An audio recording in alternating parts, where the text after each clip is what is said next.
Smart Business.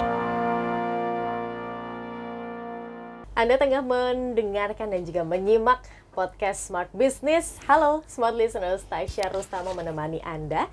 Dan saya sudah bersama dengan Coach Alfa Maulana. Beliau adalah Certified Executive Coach. Halo Coach. Halo juga.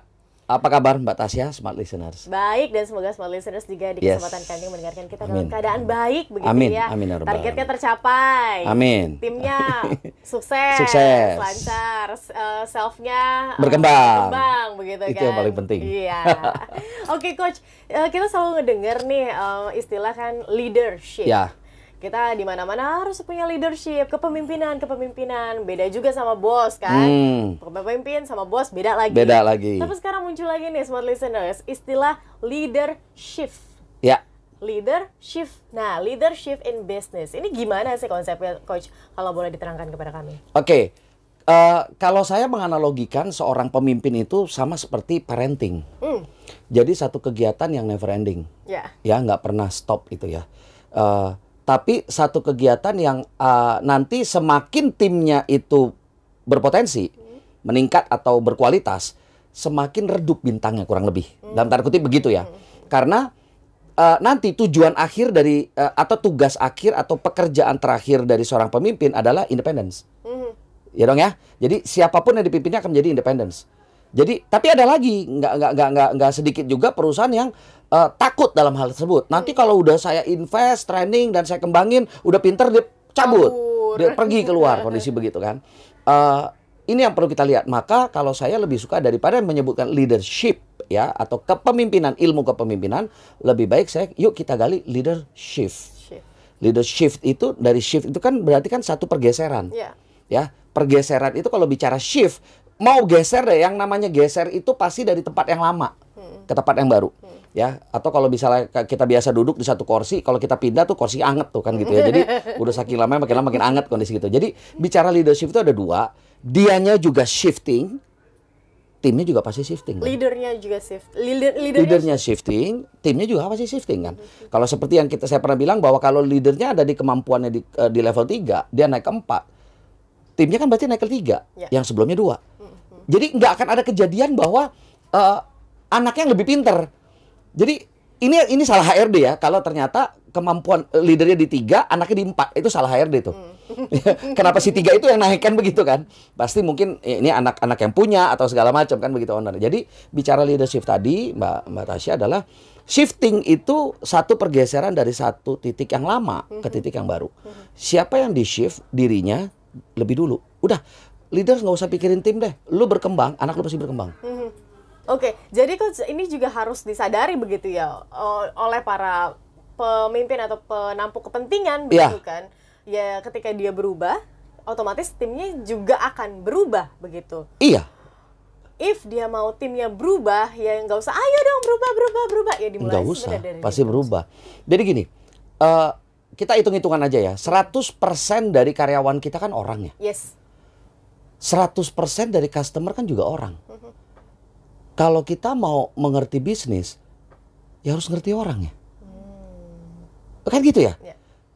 Ya kecuali kalau misalnya ada dari Smart Listeners yang ternyata target marketnya adalah bukan orang gitu loh ya. Mungkin lumba-lumba apa segala macam gitu ya. Bisnisnya pet shop kan bisa. Iya, pet shop bisa. Tapi kan yang beli pet shop kan orang gitu ya. Kita nggak tahu deh. Tapi 100% dari karyawan itu orang. Yes. 100% dari customer orang. Disinilah maka saya selalu bilang bahwa ilmu yang harus dikuasai sebagai seorang pemimpin atau mau berhasil di bisnis, ilmu orang. Atau kalau kata teman-teman saya di Jogja itu ngewongke, Mbak. Ngorangin orang gitu loh. Itu yang jarang sekarang. Betul nggak? Benar. Betul ya? Benar. Itu yang jarang sekarang. Orang itu cuma dinilai sebagai satu alat untuk mencapai apa dreams-nya dia.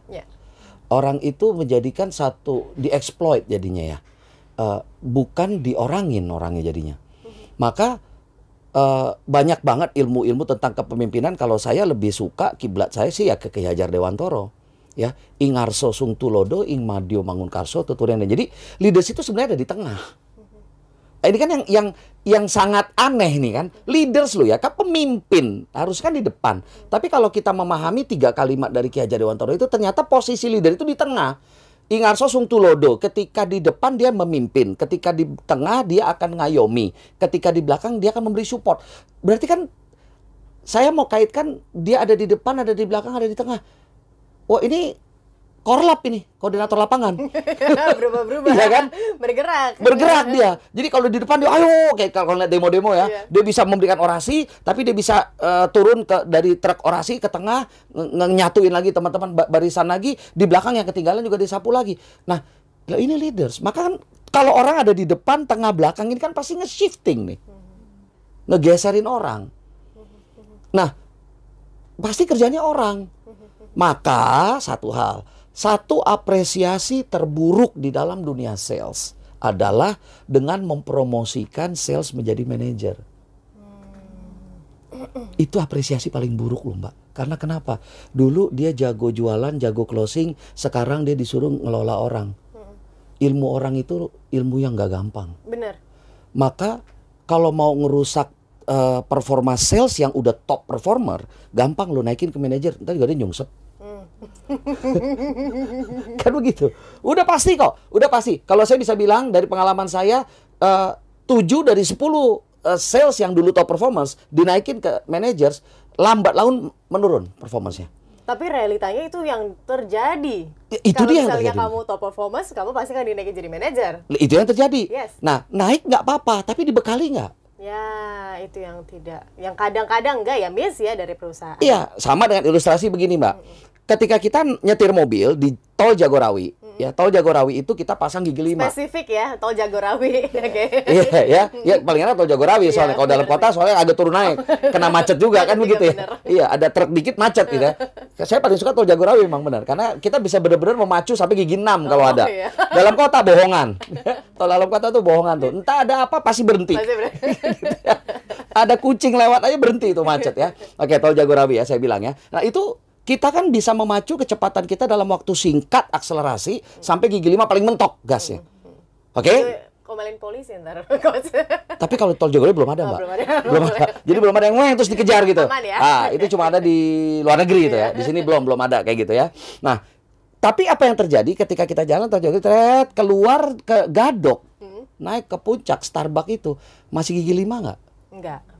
Mau nggak mau gigi 1. Bener. Semua mobil, mau mobilnya angkot kek, mau lu mobilnya itu nanti Lamborghini kayak keluar Gadok sama kayak angkot gigi 1. Karena nanjak. Sama dengan sales ilustrasinya. Waktu jadi sales itu di Tol Jagorawi, targetnya sama seperti itu. Tapi ketika dia dapat tim, targetnya kan nambah. Yes. Target nambah itu ilustrasinya ketika jalan menanjak. Kalau jalan menanjak nggak mungkin gigi 5 lah. Iya. Ngus-ngusan. Ini nggak ngomongin mobilnya, wah itu dia. Mungkin nggak turun, jebol gearboxnya kalau dipaksa. Jadi ini kita kan nggak ngomongin target lagi, nggak ngomongin produk yang dijual lagi. Ini yang jadi bukan masalah mobilnya. Lu kenapa sih kata lu mobil lu keren? Kenapa lu keluar Gadok gigi 1? Ini bukan mobilnya cuy. Ini tanjakannya. Nah, maka ketika bicara nanjak di situ, gigi harus gigi 1. Dan perbedaan gigi 5 gigi 1, gigi 5 speed, gigi 1 power. So, maka shifting itu di situ. Dari gigi 5 berhasil nggak turun ke gigi 1? Ini kan masalah ego, Mbak. Bener. Orang dari sini, terus harus gigi 1 lagi. Ah, itu shifting. Yang di shifting siapa? Dirinya lu sendiri lah. Lu selesaiin dulu masalah sama diri lu. Selama masalah sama diri Anda nggak bisa berdamai dengan diri Anda nggak pernah bisa berdamai dengan orang. Dan Anda ini dititipkan orang oleh manajemen untuk capai target. Yes. Jadi gini, mobil itu fungsinya bukan buat isi bensin. Mobil itu fungsinya untuk membawa kita dari titik A ke titik B. Bensin merealisasikan itu. Yeah. Sama, target itu bukan untuk dicapai. Tapi pengembangan manusia itu yang paling penting. Target itu hanya untuk membantu dan mengukur sudah sampai di mana. Jadi jangan kebalik-balik ini. Wow, interesting. Ya. Sementara ilmu manusia kan kompleks waduh, ya. Berbeda case-nya dengan Beda case. sales kan sudah tahu targetnya jelas. Ini sudah ada gitu kan. ilmu manusia, manage manusia. Iya. Ini kan kompleks banget. Satu kepala akan berbeda dengan kepala lainnya. Betul. Belum lagi satu kepala ini akan berbeda dengan dirinya versi sekarang, Iya. moodnya versi kapan. Ini tentu akan jadi tantangan ya. Bicara tantangan iya, tapi justru kalau saya lebih suka ngeliatnya justru enaknya di situ kan. Justru enaknya di situ. Sekarang gini, kalau kita bicara nggak ngomongin target, kita nggak ngomongin target lah ya. Saya sama Mbak Tasya hari ini nih, pagi ini kita masih selevel nih. Kita punya atasan lah ya. Masih selevel, kita makan siang bareng. Biasa seperti biasa, kita makan siang keluar bareng. Sepulang dari makan siang, kita kembali. Sekarang saya tanya Mbak Tasya nih, beneran ya. Tentu saya dipanggil sama HRD nih. Ya. Begitu dipanggil HRD, dibilang saya dipromosi. Terus saya datang ke Mbak Tasya. Mbak Tasya, lu sekarang jadi tim gue jadi atasan lu. Sekarang pertanyaan saya jujur, suka nggak Mbak Tasya? Enggak. Ya wis. That's a problem kan? Ya. Terus saya harus ngebuat Mbak Tasya achieve target, sementara lo aja nggak suka sama gua. It's hard to do. Nggak bisa Mbak. Nah, kalau ini belum selesai nggak bisa.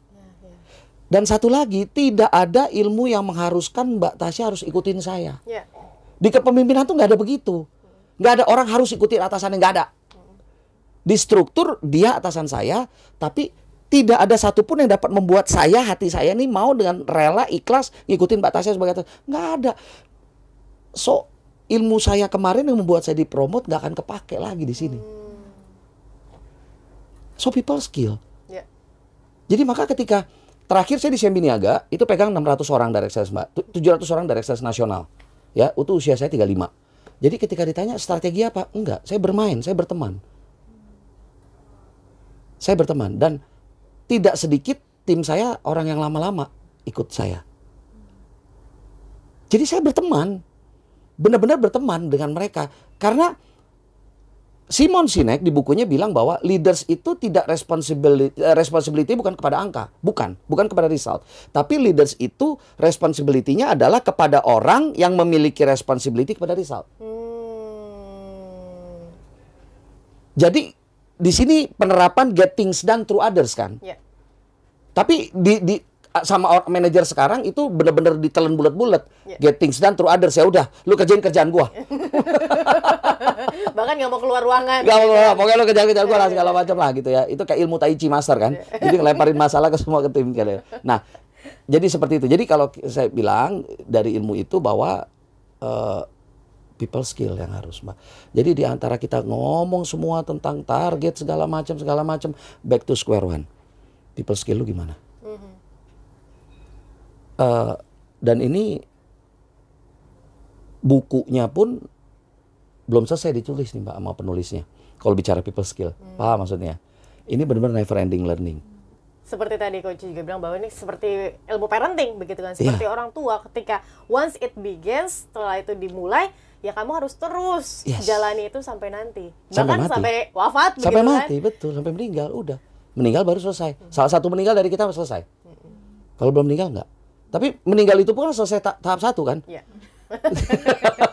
Tahap 2 kan ini apa namanya judgment day kan? Iya, pertanggungjawaban. Nah, yang lu kerjain kemarin dapat nggak? Kondisi kan begitu. Dan terakhir lagi sebelum saya tutup dan kita tutup lagi dan kita bilang bahwa segala sesuatu yang kita kerjakan akan berbalik ke kita kan. What goes around comes around.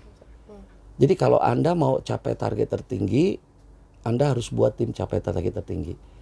Dan apresiasi terburuk bagi seorang top performer di sales adalah dengan mempromosikan dia menjadi manajer tanpa diberikan edukasi bahwa harus shifting dari sales target menjadi people skill. Oke, para sales manager, ayo, sudahkah Anda jadi leadership atau leadership gitu kan? Kalau leadership doang ya level 1 ya Coach ya. Satu lah. Kalau udah leadership, nah ini udah master nih. Nah ini harus belajar bagaimana untuk mengelola people skill itu. Thank you Coach. Sama-sama. Ini jadi membuka mindset saya juga nih. Oh iya ternyata at the end hubungannya akan ke sana begitu kan. Iya. Hubungan manusia antar person itu sangat-sangat penting. Betul. Oke, good luck smart listeners dan terima kasih sekali sama-sama Coach. Mbak Tasya. Dan akhir kata, saya Tasya Rustama dan juga Coach Saya dengan Alfa. Alfa Maulana. Kami pamit undur diri. Terima kasih dan sampai jumpa. Smart Business. Lead you better.